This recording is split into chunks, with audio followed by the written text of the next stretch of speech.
Et plus léger à présent, on reste à Strasbourg pour ouvrir une page d'histoire, celle des anciens haras nationaux. Situés à 2 pas de la Petite France, ils ont été transformés en hôtels et brasseries de luxe. La structure va s'agrandir. À l'initiative de ce complexe, il y a l'IRCAD, l'Institut de recherche contre le cancer de l'appareil digestif.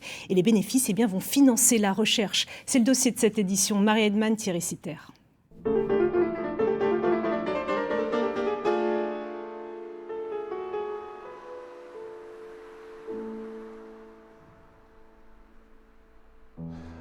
Bienvenue à l'hôtel Les Haras. On retrouve justement dans cette première fresque ici à l'accueil de l'hôtel différents éléments qui sont des éléments importants sur le site des Haras. On retrouve bien entendu le monde équestre avec les chevaux. On va retrouver également différents éléments comme la fleur de lys et la couronne qui rappellent le côté royal de nos Haras de Strasbourg. Les chevaux ont quitté les lieux en 2005 après 2 siècles et demi de présence, mais l'esprit des Haras a perduré.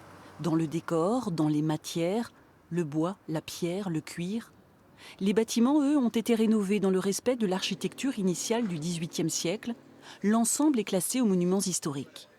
Une brasserie à la place de l'écurie, une pépinière de start-up dans l'ancien manège et un hôtel de luxe, ça c'était en 2013.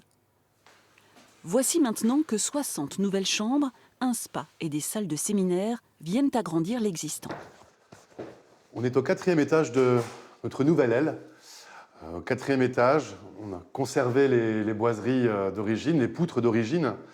On est à nouveau dans une chambre où on va retrouver la tête de lit comme élément vraiment principal de nos chambres à coucher.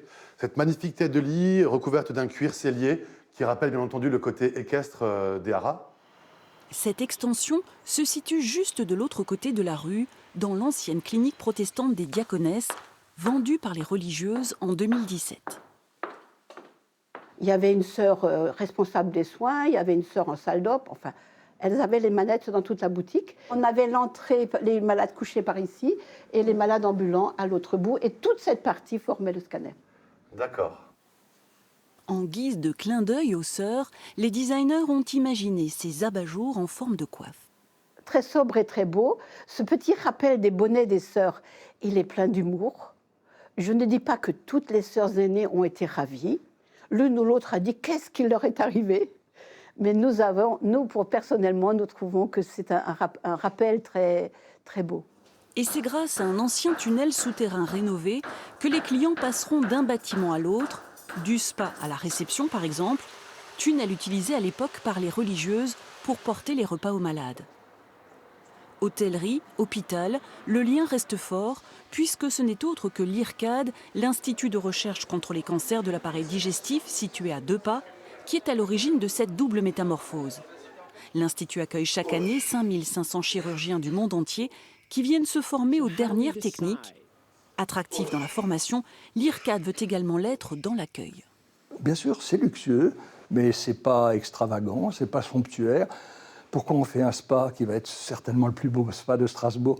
Parce que tous les chirurgiens qui viennent notamment se former des autres, on ne leur paye pas d'honoraires, mais qu'est-ce qu'on veut? On veut qu'ils aient envie de revenir. Ça fait 25 ans qu'ils ont envie de revenir, et à chaque fois, il faut qu'on monte un peu la barre, parce qu'il y aura bien sûr des concurrences dans le monde entier en ce qui concerne le concept de l'IRCAD.